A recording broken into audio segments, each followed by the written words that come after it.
What's up, spectators? Welcome back to the episode of Layton versus Ace Attorney. Yes, that's it, okay. Getting back into the groove of things. So here we are, back with Phoenix, playing our first trial in Labyrinthia. I'm gonna go ahead and go over repressing all of everyone's statements, because I don't think I got too far.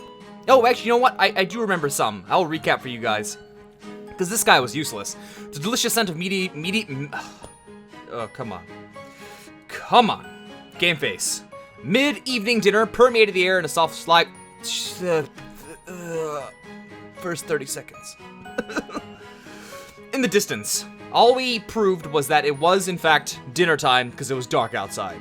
That's pretty much all it was, I think. Muggs grabbed the girl by the arm. It looked like he almost pushed her to the ground. Hold it! Muggs was one of the two rogues, is that correct? That's right. That man. He grabbed the girl's arm and pulled out a knife. It's demon eyes she has. Demon eyes! Is something wrong? Or was it Robs that grabbed the girl and held the knife? Oh dear. Now let's see. Muggs was the short one and Robs was the... No. I think it was the other way around. Well, it doesn't really matter which was which now, does it? How am I supposed to keep track of those ruffians? Bob. No one was asking you to. For the record, Muggs was the short one. I heard a faint voice cry out. The next moment, those two villainous men burst into flames. Hold it! Exactly whose cry did you hear? Well, it was the accused. It was Ispella's voice, no doubt about it. So, do you know Miss Cantabella? Yeah, everyone knows her. Her name is pretty familiar around here. I wonder why that is. After hearing her cry, I turned around, and that's when I saw it. The two of them being swallowed up by the flames, you mean? I have never, ever in my life witnessed another sight so dreadful as that. Ah, this guy. There was not a trace of fire to be seen in the I was about to say, in the arena. Without a doubt, magic must have been used. Oh no! I didn't press! Oh no! It looks like that's it for testimonies. Nick, are you feeling okay? You've never, cross-exam... We can get through this. You and I. We'll get through this. I can read. Anyone before. Up until now, my life has been all about baking. Kneading dough, rolling it, baking it day after day, the same thing. This trial isn't any different from baking. These witnesses, they're all just kinda like fresh dough. It's our job to roll out the contradictions and bake their testimonies into something this court can stomach.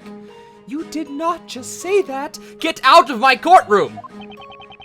If Ispella is innocent, then there has to be a contradiction somewhere in these testimonies. And when I find it, I'm really gonna crank up the heat. First things first, I've got to gather as much information as possible. Alright, let's go back. Here we go. Not a trace of fire to be seen. Hold it! Isn't it a bit premature to assume it was magic? What an absurd statement! Think about it. The knaves were engulfed in flames in the blink of an eye. The blink of an eye! There was not a single trace of any other fire source to be found in the area. Not a trace! Therefore, there's only one true explanation as to what caused that inferno. And what would that be? There is no crime in simply not knowing, but refusing to accept the plain truth? There lies the true crime, Sir Apprentice Baker. That is quite the crime indeed, Defender.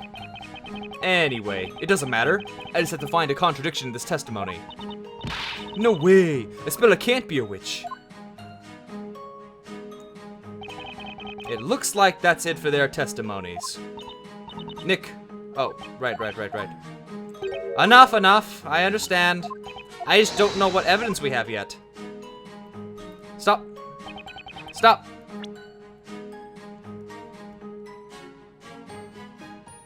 What? But I pressed everything. Well, technically, not since I turned on the game again. I didn't press... Okay, hold on. Shut. No, stop. Stop. I'm gonna kill you. Okay, go, go, go. Press, press, press faster. We've already done this before. That was, wait. So you clearly witnessed what happened tonight, is that correct? I have been dubbed witness, thus I must have, yes, yes, yes, yes. In that case, how much light was there in the immediate area at the time? Enough to see the nose on my face, but not enough to see the trees ahead, do you see?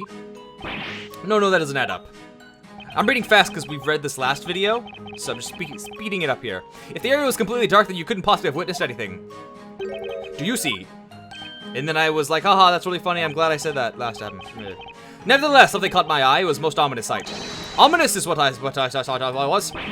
Okay, I get it. It was ominous. Objection! Poor form, Sir Apprentice Baker. I hate to disappoint you, but there was, in fact, light in the area. Huh? Take a look at this. This is a drawing of the crime scene based on the witnesses' accounts. This is about where we stopped, actually. So, yeah, this is essential. So I'm gonna read this slowly again. Take a look at this. This is a drawing of the crime scene, based on the witnesses' accounts, as penned by the court illustrator. Alright, then I made that whole stenographer conversation correct. The court illustrator? I've never heard of that before. Look carefully. This shows what the scene looked like at the time of the murder. Ooh, that's really pretty. I want to meet this illustrator. An illustration of the highest quality, as always. That is really cool. Now then, we have established that by the time the murder occurred, the sun had already set. And so, naturally, the defendant was carrying a fire-lit lantern, as we can see. Eureka! Indeed! Yes, that is what I was saying earlier. There was a lantern! A lantern, I say! Oh, please. To be honest, I did not imagine it would be necessary to present this, but... My lord, here is the lantern in question. This is what was responsible for the light illuminating the area. And the fire! It's a fire lantern! Are you all stupid? You should all burn! Very well. The court accepts this into evidence. The lantern Espello was holding. The glass is broken and is covered in mud. Speaking of which, Inquisitor Barnum, in this drawing, the accused seems to be holding a milk bucket of sorts. What became of this? Oh, he wants some of that milk? That.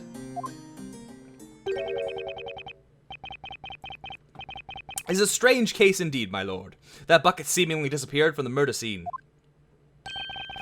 A milk bandit! They're the real witches! Burn the milk bandits! There has been talk of wolves living in the nearby forest. It is thought they often make off with items they find on the ground. Wolf milk bandits. Great wolves that steal your stuff. Remind me to never set foot in that forest. This is great, Nick. We've got new evidence now. Ah, yeah, I guess you're right. You know, Nick, you really don't look just like some normal run-of-the-mill baker. I'd say you're more like a somewhat articulate run-of-the-mill baker. I think you might even have a knack for being a defender. Oh, stop it. It's crazy talk. There's a clear contradiction somewhere in that testimony, and I'm gonna find it.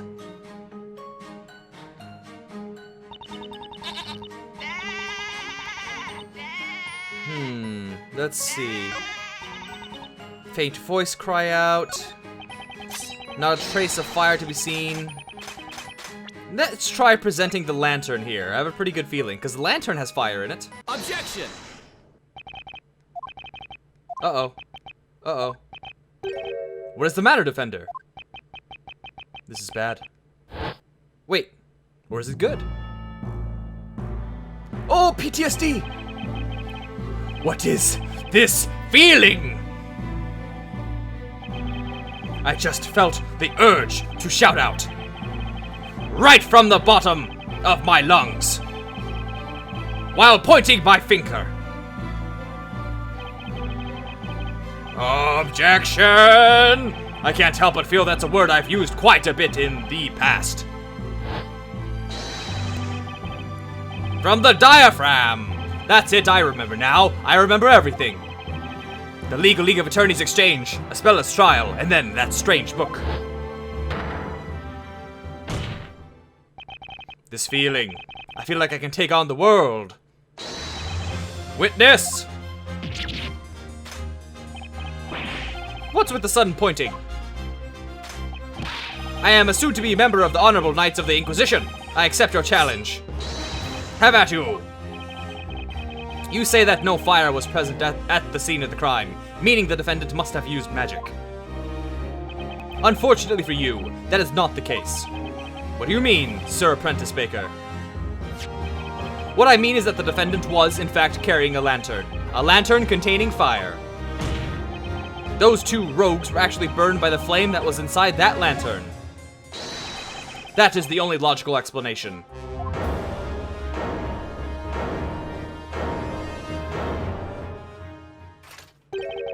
My, what a startling conclusion you've come to, Sir Apprentice Baker.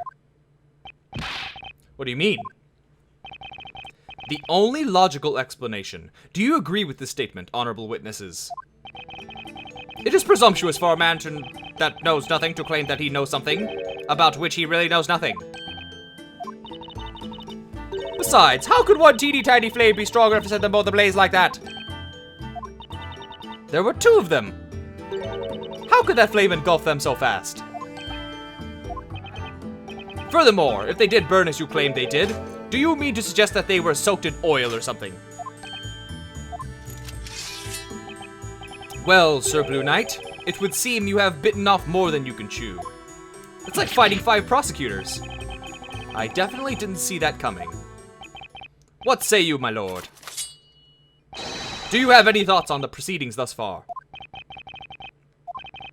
Given the testimony as we have heard it, this court has come to its conclusion. 'Twas a truly gruesome and merciless act, an act for which only one thing could be held responsible. The nefarious crime of magic. Bum bum bum, cue the timpanis. Wait just a second. Is there something you have forgotten to mention, Defender? Not exactly, Your Honor. It's just that, I mean, you just said magic. That can't be right, can it? What are you suggesting, Sir Apprentice Baker? Which is use magic, which in turn brings about disaster. Such is the way of this world, is it not? Well, yeah, that may seem to be the case. But no way is that actually possible. This court finds Espella Cantabella, the accused, charged with being a witch. Espella, a witch? A witch's existence in this world is a crime in itself. The ability to use and control magic is a criminal offense. Yes, a criminal, quite criminal indeed. Indeed. As such, any witch found practicing magic will be sentenced to death by fire. No, you're wrong! I am not a witch! Sir Apprentice Baker, I do not envy your current predicament. My lord, hand down your guilty verdict against this witch immediately. Objection! Don't you fucking do that, Judge. There's no evidence to prove that any magic was really used. Put a soak in it, bread boy! We all heard her cast a spell! That's right! Snowy and I heard it. Isn't that right, Precious? We heard that incantation quite clearly. That frightening voice. There's no mistaking it. It was Espella's voice. These ears do not lie. I clearly heard an incantation most sinister. Ignaze it went. It's no good. I just can't wrap my head around this topsy-turvy, otherworldly court. Well then, it would seem the defense has no further objections. It appears so.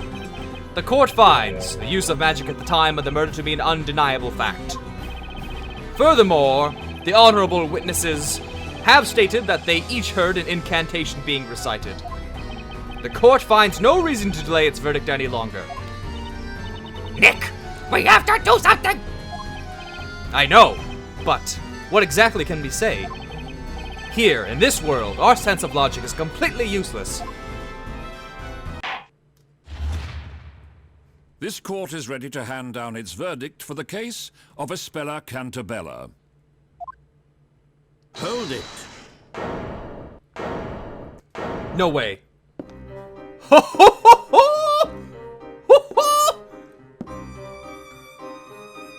Your Honor, I request that the court hold its verdict a moment longer. What? What is the meaning of this intrusion? I have something I believe will be of use to the defense. A weapon of sorts. That's... The Grand Grimoire. All of this world's magic is contained within its pages. Without it, this trial cannot reach a satisfactory conclusion. The Grand Grimoire. Oh, I got like 5 waves of goosebumps when he walked in and the music started playing. Finally, they're all playing together. I didn't think they would have Layton on the bench with Phoenix, so that's really good. We meet again, Mr. Wright. Well, now, it seems things are already afoot here, although the real contest begins now. Are you fully prepared? So, are you here to help us? Of course! The professor always helps people in trouble! It is the duty of every gentleman! Professor? There is a saying that I find quite useful in situations such as this. There is a time for words and a time for action. Right. You have been working as a baker in this town up until now, have you not? I must say, I am a little mystified. I'd have expected you to be more familiar with this world and its system of magic. Ah, yeah. How can I put this? I guess that's not quite the full story. Is that so? I kinda had an epiphany just now. I remembered all sorts of things, like how I'm not actually a baker. And, well, how magic can't really exist. Then it would seem I was correct about you, Mr. Wright. You are not, in fact, a citizen of this town. Is that correct? Right. At least it seems that way. However, for now, we have no option but to accept this world and its rules as a reality. Without first understanding those rules, I'm afraid you will not be able to save Miss Cantabella. Bah! Things like magic only exist in fairy tales and make-believe. I'm afraid, Mr. Wright, it would seem magic does in fact exist in this world. Such a truth cannot be denied. Indeed, that is why the Grand Grimoire is a weapon well suited for this witch trial. At the moment, you are tantamount to a knight without a sword. I feel more like an attorney without a chance, actually. Right then, Mr. Wright! I'll explain how the Grand Grimoire works! I can't keep doing that. He's not while he's doing a tutorial. I'm not even gonna pay attention if I do that then. Have a look at the touchscreen. There, you'll see the Grand Grimoire button. Touching the Grand Grimoire button will open up the Grand Grimoire. You don't say. You will be able to present spells from the GG in much the same way you present evidence. This book will surely be a most important asset for us in this trial. Oh, that reminds me. I've gone ahead and bookmarked the spell Ignaze for you. The spell Ignaze has been bookmarked in the Grand Grimoire, in the GG. Come on. Ignaze. That's the magic spell all of the witnesses said they heard. Nick, you should take a look at that spell. All I have to do is touch the the GG button, huh? The defender has been given more than enough time. It would seem this trial has reached its end. And it's been 18.5 minutes, so I'm going to end this video here. So stay tuned tomorrow for the next episode. And thanks for watching. Bye-bye.